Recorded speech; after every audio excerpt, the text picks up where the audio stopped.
마가복음 1장 35절부터 39절입니다. 마가복음 1장 35절부터 39절을 우리 한번 전체 성도들이 또박또박 같이 한번 한 음성으로 읽어보겠습니다. 마가복음 1장 35절, 잘 안 보이는 분은 앞에다 띄워놨어요. 시작. 아주 이른 새벽에 예수께서 일어나서 외딴 곳으로 나가셔서 거기에서 기도하고 계셨다.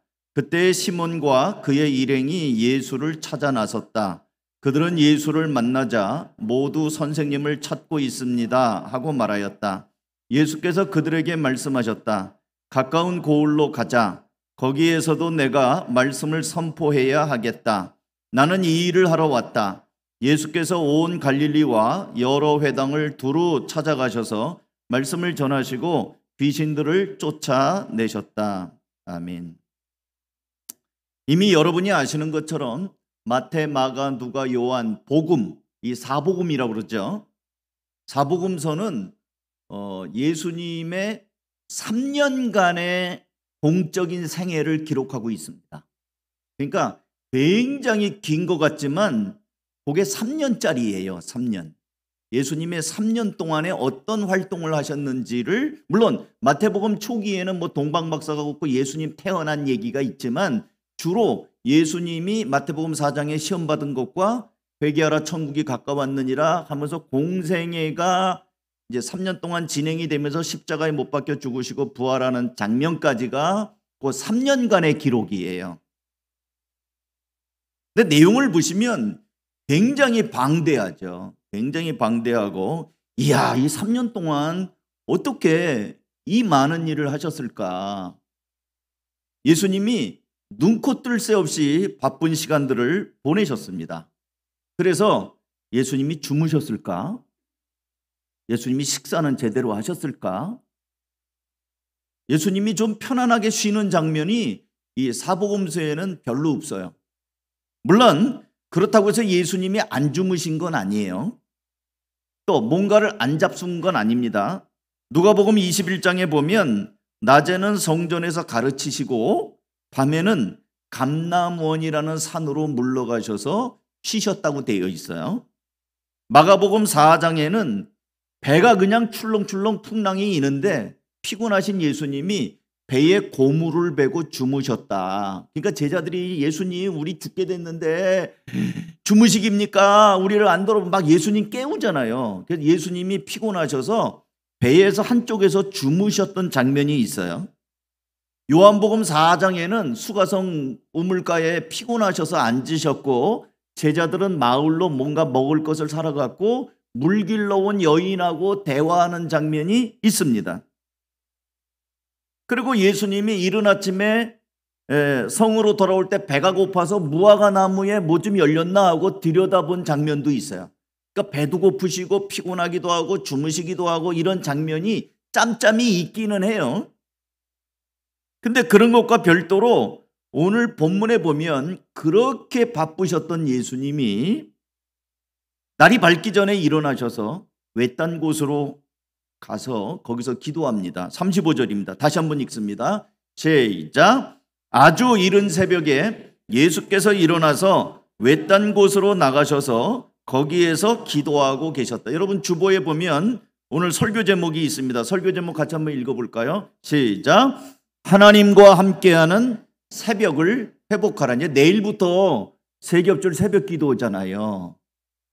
근데 오늘 보니까 아침 일찍 새벽에 외딴 곳으로 가서 기도하신 분이 예수님이에요. 새벽 기도를 누가 만들었어요? 어떤 목사님이 어떤 놈이 새벽 기도 만들어가지고 이렇게 힘들게 하는가? 어떤 놈은요, 예수님께서 새벽 기도를 하셨어요. 많은 이제 젊은이들이 나도 목사님 되고 싶다. 근데 제일 어려운 게 뭐냐면 아침잠이 많아서 난 새벽 기도를 못한다. 새벽 기도가 진짜 다크호스예요. 목회자들은 새벽 기도가 너무 힘들어요. 저도 힘들어요. 지금까지 목회하면서 새벽 기도 1년이면 한 서너 번 정도는 알람을 못 듣고 새벽 기도를 못하는 적이 있어요. 그러면 이제 우리 장로님 혼자 오셔갖고 목사님 어디 아프세요? 걱정스러워 전화도 오시고 못 일어난 적이 있어요. 근데 어쨌든 예수님께서 새벽에 일어나셔서 외딴 곳으로 가셔서 기도하셨다는 것은 매우 중요한 겁니다. 많은 사람들이 새벽에 기도 못하는 이유를 뭐라고 얘기하냐면 너무 피곤해서 못 일어나서 아침잠이 많아서. 그러니까 예수님이 굉장히 피곤하셨거든요. 근데 예수님께서는 피곤하고 바쁠수록 하나님 앞에 새벽에 외딴 곳에서 은밀하게 단둘이 만나는 시간을 확보하셨다는 거예요. 여기 외딴 곳은 영어로 a solitary place라고 해요. 여러분 솔로 있잖아요. solitary place라고 그래가지고 혼자만의 어떤 목적을 위해서 격리된 장소를 말해요. 고립된 장소를 말해요. 예수님은 자신이 인간으로 오셨기에 좀 더 하나님과의 밀접한 관계를 유지하며 하나님의 뜻을 하나도 빠뜨리지 않고 수행하기 위해서 예수님께서는 하나님과 친밀한 관계를 새벽 시간에 가지셨어요. 외딴 곳, 사람이 찾지 않는 외딴 곳에서 하나님과 함께 첫 시간을 가졌던 거예요. 그런데 아마 제자들이 예수님을 찾았던 것 같아요. 어디 가셨지? 그래가지고 예수님 또 늘 가시던 데니까 제자들도 아니까 거기 가셨겠다. 그래서 제자들이 예수님을 찾아옵니다. 그리고 이렇게 말해요. 36절 또 다시 읽습니다. 시작. 그때 시몬과 그의 일행이 예수를 찾아 나섰다. 그들은 예수를 만나자 모두 선생님을 찾고 있습니다 하고 말하였다. 그런 이른 아침에 모두 선생님을 찾고 있대요. 이른 아침에 새벽에 아직 예수님은 아침 식사도 안 했는데 사람들이 예수님을 찾아왔어요. 이 맛집 있잖아요. 맛집. 이 맛집에는 조금만 늦게 가면 그 웨이팅이 너무 길어가지고 한 점심시간 전에 가야 되는 거 아시죠? 12시면은 사람이 줄을 이렇게 서갖고 못 들어가요. 그러면 그 맛집에 가서 맛 좀 보려면 어떤 사람은 11시 반쯤부터 기다려요. 앞번호 받아갖고 먼저 먹으려고. 맛집이니까. 아마 예수님을 좀 더 일찍 만나기 위하여 이 사람들이 새벽같이 온 것 같아요. 왜 그랬냐면 그 위에 35절 그 위에 32절부터 제가 읽어드릴게요. 해가 져서 날이 저물 때에 사람들이 모든 병자와 귀신 들린 사람을 예수께로 데리고 왔다. 그리고 온 동네 사람이 문 앞에 모여들었다. 그는 온갖 병에 걸린 사람들을 고쳐주시고 많은 귀신을 내쫓으셨다. 예수님한테 가면 병들을 고쳐주시고 귀신을 쫓아내니까 문제 있는 사람들이 지난번에 우리 봤잖아요. 집안에 가득히 몰려 들어오는 거예요. 나중에 온 사람은 지붕을 뜯어야 들어갈 정도로 사람이 많이 오니까 예수님을 조금이라도 일찍 만나기 위하여 이런 이른 아침까지 들이닥친 겁니다. 사람들은요 굉장히 이기적인 거 아세요? 특별히 집단을 이루면 매우 이기적으로 변합니다. 여러분 예를 들어볼게요. 여러분도 마찬가지예요. 여러분이 점심시간에 은행을 갔어요. 근데 은행에 지금은 점심시간입니다. 2시간 동안 점심시간입니다. 그러면 여러분 기분이 어때요? 뭐야 이거? 절반씩 교대로 밥 먹고 점심시간에 해줘야 될 거 아니야. 그래갖고 은행 같은 데는 직원이 밥 먹으러 간 사람이 있는가 하면 일 보는 사람이 있죠. 그래야 되는 거야. 안 그러면 지금 바쁜데 나도 점심시간 이용해서 은행에 왔는데 밥 먹으러 간다고 너희들 지금 뭐 내 돈 갖고 장사하면서 밥 먹으러 가냐? 공무원도 마찬가지예요. 뭐 이렇게 동사무소 같은 데 가면 직원이 하나는 남아 있어야 되는 거예요. 밥 먹으러 가서 교대로 먹어서 내일 봐달라. 그게 굉장히 이기적인 거거든요. 그러니까 예수님이 지금 아침 식사도 안 했거든요. 그런데 이 새벽에 와가지고 예수님 어디 있느냐고 좀 찾아내라는 거예요. 그러니까 제자들이 와서 예수님 갑시다. 사람들이 지금 모두 지금 예수님을 찾고 있습니다. 예수님이 아침을 드셨는지 못 드셨는지, 간밤에 잠은 좀 주무셨는지 못 주무셨는지, 지금이 이른 시간인지 아니면 적당한 시간인지 상관없어요. 지금 나 예수님 필요하니까 당장 오라 이거예요. 내 문제 해결해 달라는 거예요. 그러니까 제자들은 예수님을 찾아서 나선 것이고 외딴 곳에 기도하고 계시는 예수님을 찾아서 어서 가자고, 사람들이 지금 이렇게 많이 지금 왔다고, 빨리 가시자고, 바쁘다고, 그렇게 하면서 예수님을 지금 땡기는 거예요. 근데 하지만 예수님께서는 이런 제자들의 재촉에 전혀 예상 밖의 대답을 하십니다. 38절이에요. 다 같이 읽을까요? 시작. 예수께서 그들에게 말씀하셨다. 가까운 여러 고을로 가자. 거기에서도 내가 말씀을 선포해야 하겠다. 나는 이 일을 하러 왔다. 그만. 예수님께서는 자기를 찾아 많은 사람이 왔다는 제자들의 얘기를 듣고 그리 가는 게 아니고 딴 데로 갑니다. 가까운 다른 고을로 가자. 방향을 틀었어요. 다시 말씀을 드려서 예수님은 사람들이 찼습니다. 급합니다. 빨리 갑시다. 상황에 휘둘리지 않았습니다. 우리 같으면 그래? 사람들이 왔다고? 얼른 가봐야지. 그럴 법도 한데 예수님은 그 많은 사람이 왔다고, 급하다고, 빨리 가자고 그러는데 거기로 안 가고 다른 데로 가자고 하면서 나는 거기서도 내가 말씀을 선포해야겠는데 이 일을 위하여 왔다. 그러니까 예수님께서는 이런 용단과 방향을 잡은 이유가 뭡니까? 그것은 이른 새벽에 외딴 곳에서 기도하며 우선순위를 다시 잡은 거예요. 그러니까 하나님과 함께하는 시간을 가지면서 지금 내가 중요하게 해야 될 일이 무엇이냐? 하나님의 뜻이 무엇이냐? 내가 지금 어떤 일을 중요하게 먼저 해야 되는 것이냐? 이거를 예수님은 기도하는 가운데 붙잡은 거예요. 여러분 분명히 기억하시기 바랍니다.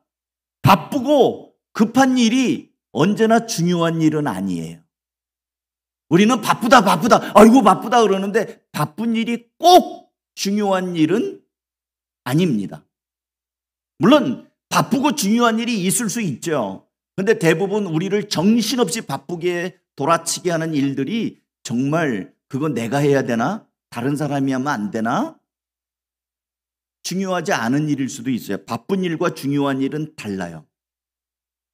만일 예수님이 제자들의 독촉을 받고 제자들을 따라서 그래 어서 가야지 하고 계속 밀려드는 사람들을, 환자를 고치겠다고 생각해 보세요.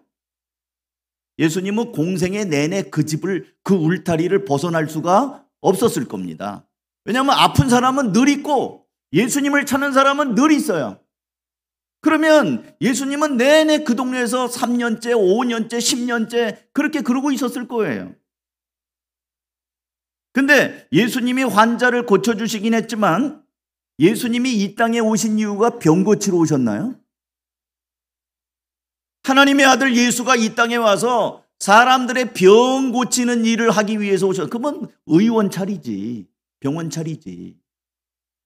여러분 분명히 기억하십시오. 예수 믿고 우리가 아픈 몸을 위해서 기도하시면 예수님께서는 병을 고쳐주십니다. 믿습니까? 그런데 병 고치는 게 전부가 아니에요. 병을 왜 고쳐주냐는 거예요. 그 병 고쳐서 뭐 하려고? 건강한 몸으로 주님을 섬길 수 있도록. 지난번에 봤잖아요. 지붕을 뚫고 내려온 사람에게 내 죄가 사함받았다는 얘기를 먼저 하시잖아요. 그리고 나서 내 자리를 들고 걸어가라는 말은 그 다음이에요. 죄사함이 먼저라고요. 예수님이 이 땅에 오신 이유 마태복음 1장 21절입니다. 다 같이 읽습니다. 마리아가 아들을 낳을 것이니 너는 그 이름을 예수라고 하여라. 그가 자기 백성을 그들의 죄에서 구원하실 것이다. 마리아가 아기 예수를 낳을 때 이미 천사가 예수님이 이 땅에 태어나는 목적이 뭐냐, 자기의 백성들을 죄 가운데서 구원하기 위하여 오시는 예수님의 오신 목적이 그거예요. 그러니까 제자들은 지금 사람들이 많이 왔습니다. 급합니다. 빨리 오십시오. 빨리. 사람들이 이렇게 왔는데 여기서 이렇게 있을 때가 아닙니다. 예수님을 끌고 가려고 했지만 예수님은 거기 휘둘리지 않습니다. 기도하고 나니까 판단이 서요. 기도하고 나니까 우선순위가 딱 잡히는 거예요. 너무나 많은 사람들이 허송세월하고 바쁘게 돌아치는데 모래를 이렇게 집으면 손가락으로 다 빠져나가고 남는 게 없는 것처럼 바쁘게는 살았는데 남는 게 없는 인생들이 많아요. 내가 안 해도 되는 일들을 하느라고 마음고생하고 몸 아프고, 그러니까 같이 나눠서 다른 사람한테도 하고 그래야 되는데 자기 혼자 그냥 하다가 보니까 세월은 지났는데 남는 게 없는 거예요. 로마서 4장 25절을 또 한번 읽어보겠습니다. 로마서 4장 25절 같이 읽습니다. 시작. 예수는 우리 범죄함 때문에 죽임을 당하셨고 우리를 의롭게 하시려고 살아나셨습니다. 예수님은요, 십자가에 못 박혀 죽으시고 부활하셔서 우리의 죄를 용서하시고 우리를 의롭다 하기 위하여 이 땅에 오신 거예요. 목적이에요. 여러분, 목적을 잃어버리면 안 되는 거예요. 예수님은 이 땅에 하나님이 보내신 하나님의 아들로서의 사명, 환자들도 급하지만 중요한 사명은 따로 있는 거예요. 중요한 우선순위에 따라서 살기 위해서는 하나님의 지혜를 힘입어야 됩니다. 그래서 기도해야 되는 거예요. 여러분이 기도하면서 여러분이 앞에 펼쳐져 있는 일들을 쭉 펼쳐놓고, 하나님 오늘 제가 이 사람을 만나게 됩니다. 이런 일이 있습니다. 이런 시간대가 어떨 땐 겹칠 때도 있어요. 어떤 일을 먼저 해야 되는 겁니까? 내가 저 사람에게 무슨 말을 어떻게 해야 됩니까? 어떻게 결정해야 되는 겁니까? 이런 것들을 하나님 앞에 여쭈면서 하나님의 지혜를 따라 이 교통정리가 좀 필요해요. 대개 일 중독자들이 있어요. 워크홀릭이라고 하죠.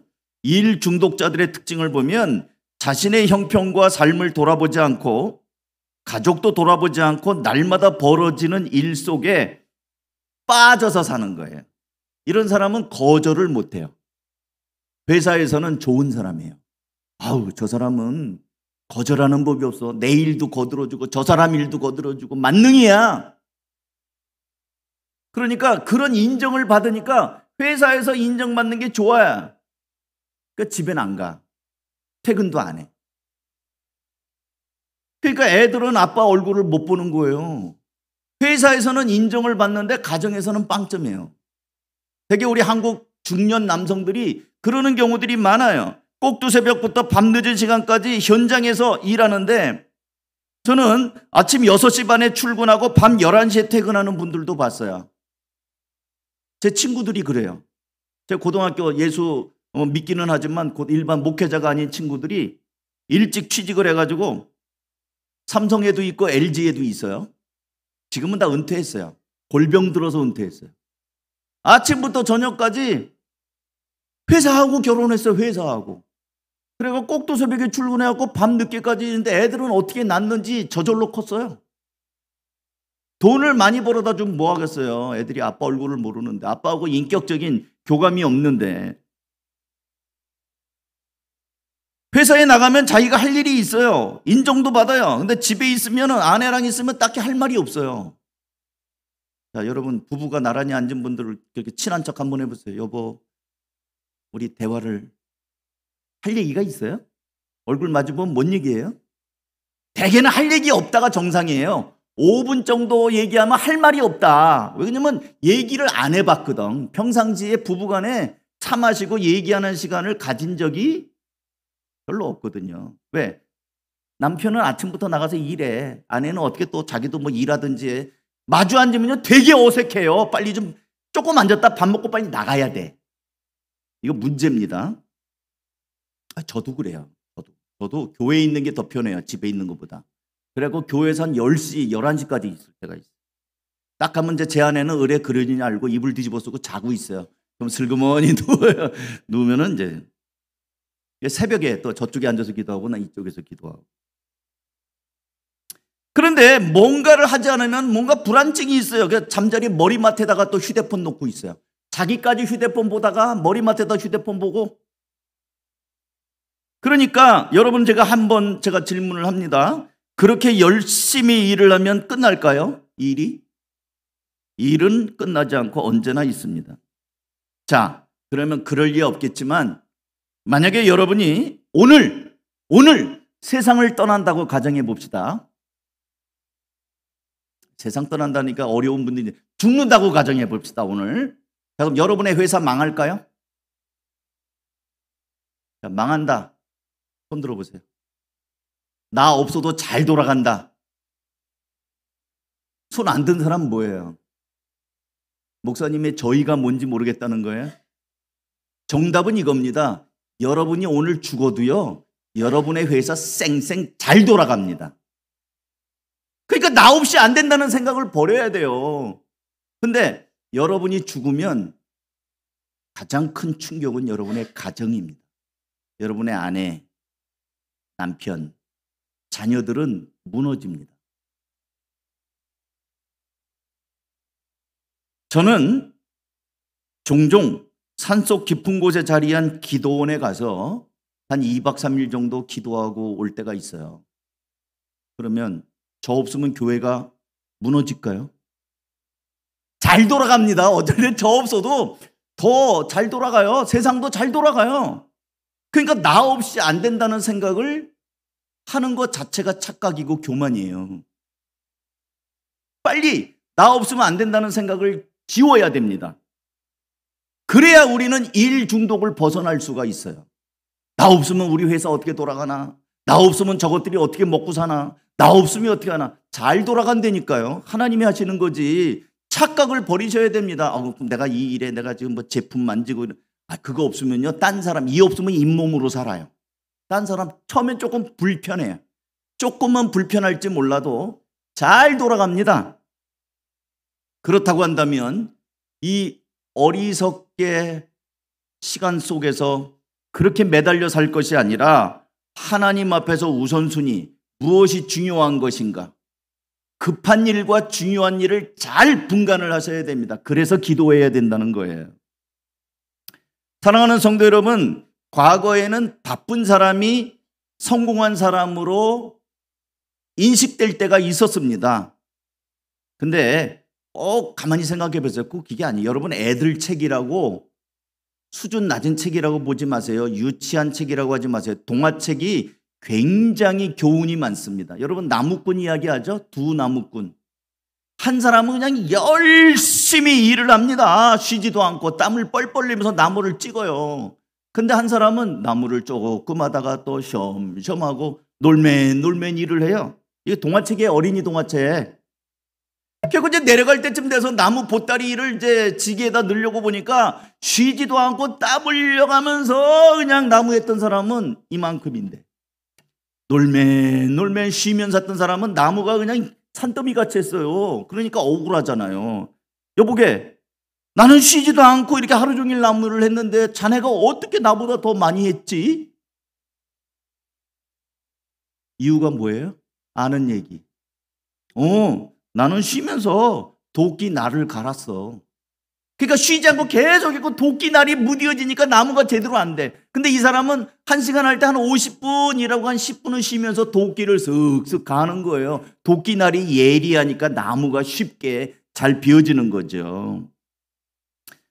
사랑하는 성도 여러분, 우리는 우선순위 중요한 것을 해야 되는 거예요. 바쁜 일을 하는 게 아니고 급한 일을 하는 것이 아니고.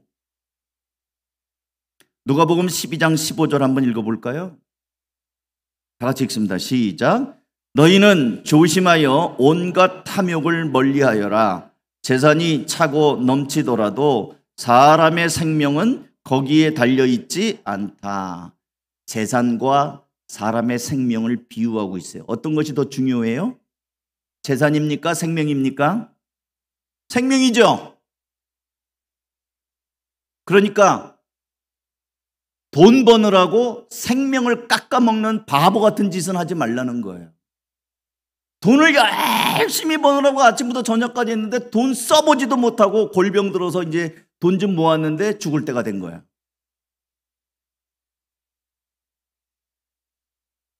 얼마나 어리석습니까? 여러분, 하나님이 내게 주신 것을 가족과 함께 즐겁게 쓰세요. 목사님 그거 다 쓰면 미래를 위해서 저축해야죠. 미래를 위한 저축 얼만큼 하려고요? 그러니까 저축한다고 허리띠 쫄라맨다고 해서 오늘 그냥 못 먹어요. 저축 조금만 하시고 먹을 땐 먹으세요. 목사님 낭비를 조장한다고. 아니라니까요. 정말 중요한 게 뭐냐. 저 같은 경우도 그냥 개척하고 지금까지 바보같이 살았어요. 집, 교회, 집, 교회, 학교, 집, 교회, 학교. 그래서 어디 간다 그러면 어디 아는 데가 없어요. 인터넷 검색을 해도 이게 괜찮은지 후기를 보고 이게 좋은 데인지 어디 가본 데가 없어요. 여러분 지금까지 음식 먹은 것 중에 제일 괜찮은 음식 뭐였어요?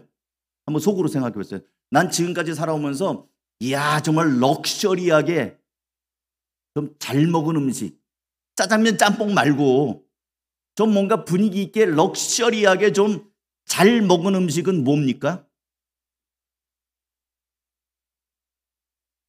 저희 아버지 80이 훨씬 넘으신 아버지는 돈 쓸 줄을 몰라요. 우리 어머니도 그랬고요. 맨날 고생하고 이러다 보니까 급하면 어디 가서 그냥 호떡 먹고 일하고. 그러니까 아버지하고 밥 먹으러 가자 그러면 뭐 드실래요? 먹은 게 없으니까 아무거나 먹어. 한 끼인데 뭐. 한 끼인데 왜 아무거나 먹어요? 그러면 이제 어쩌다 제가 이제 뭐 그럭저럭 한 거 하나 사드리죠. 그러면 또 그거에 꽂히셔갖고 뭐 드실래요? 야 그때 지난번에 먹었던 거 그거 먹자. 자 여러분 비싼 거 뭐 드신 적 있어요? 스테이크 한번 쓸어봤어요? 그렇다고 해서 낭비하라는 얘기는 아닌데 제가 결혼 30주년 때 제 아들이 크게 한턱을 쐈어요. 그 강남 잠실에 가면 120층짜리인가 롯데타워가 이렇게 쫙 있는 거 아세요? 거기 84층에 가면 레스토랑이 하나가 있습니다. 아빠 엄마 자기를 낳아줘서 고맙다고 결혼 30주년 때 저희 부부를 그리 데려갔어요. 1인당 25만 원이에요. 1인당 25만 원. 그러면 제가 기뻤을까요? 여러분이라면 기쁘세요? 아들이 돈도 못 버는 아들이 어디 가서 파트타임 사역자로 돈도 못 버는 아들이 아빠 엄마를 위해서 한 끼에 25만 원짜리 제 아내까지 하면 50만 원이에요. 둘이 먹으면 지 것까지 하면 75만 원이에요. 거기다 또 팁까지 있어요. 한 끼에 80만 원을 태우는 거예요. 제가 그랬어요. 야 이놈아 네 마음만 받겠다. 우리 난 설렁탕이라도 좋다. 제 아들이 즐거워했을까요? 아빠 쓸 땐 써야 됩니다. 야 제 아들이 저보다 나아요. 야 그래도 그렇지 우리가 지금 이거 먹을 때냐?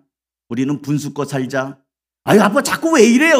오늘 그 특별한 날인데. 제 아내는 아들아 고맙다 멋있다 잘 먹겠다. 야 네가 특별히 신경 썼구나. 사진 찍고.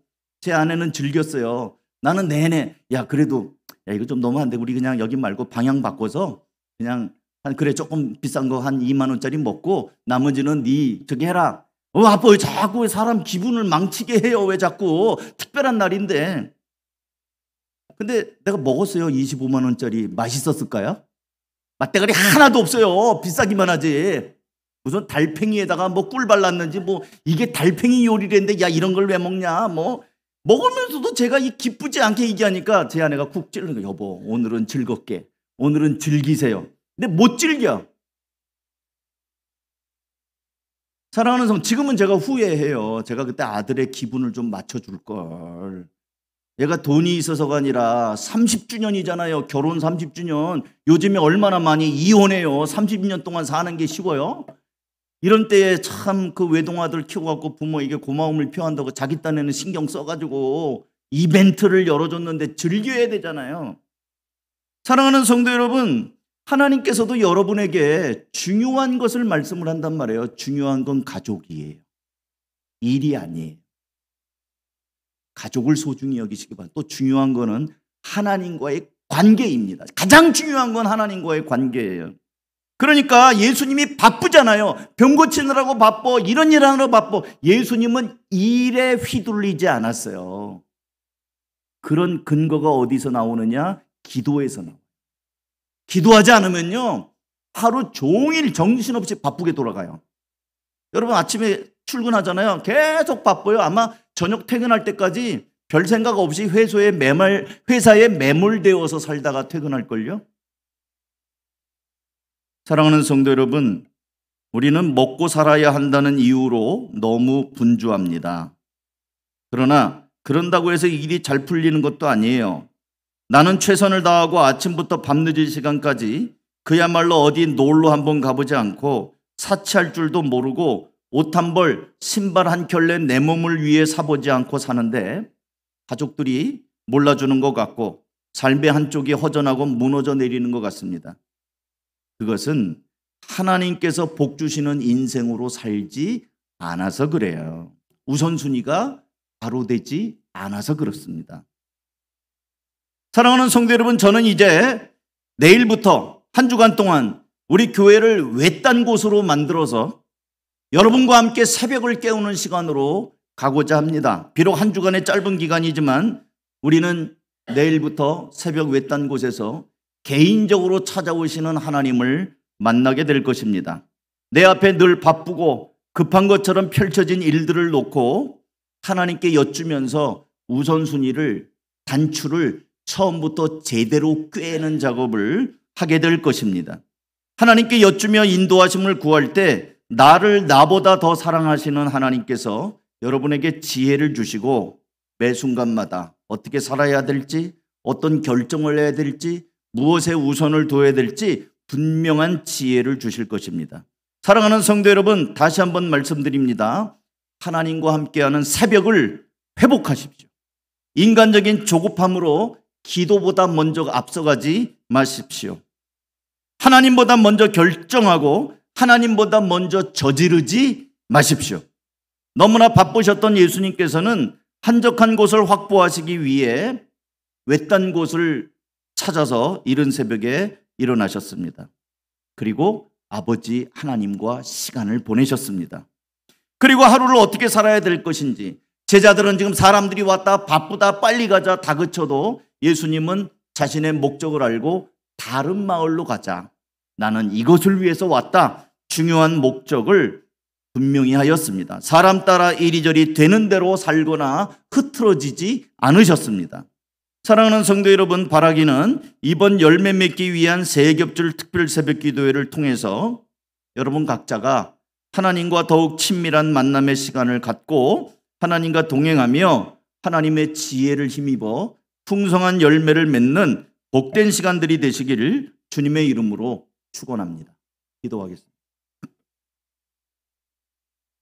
하나님 아버지, 오늘 예수님께서 새벽 아직 밝기 전에 일어나셔서 외딴 곳으로 가서 하나님과 깊은 만남을 갖는 장면, 그 이후에 여러 가지 벌어지는 급하고 바쁜 일들에 휘둘리지 않고 오신 목적, 중요한 일을 해가시는 모습을 같이 보았습니다. 우리 사랑하는 성도들, 이 바쁘고 분주한 세상 속에서 하나님과 함께 동행하며 하나님의 지혜를 힘입어 하나님이 기뻐하시는 중요한 삶을 잘 살아가도록 인도하여 주옵소서.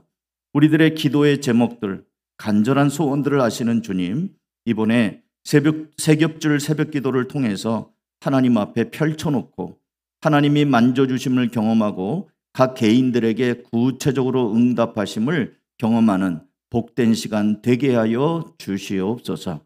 우선순위가 분명하게 잡히고 하나님과 더욱더 친밀한 동행함이 있는 복된 또 한 주간 우리가 삶을 그렇게 결정하며 살게 하여 주옵소서.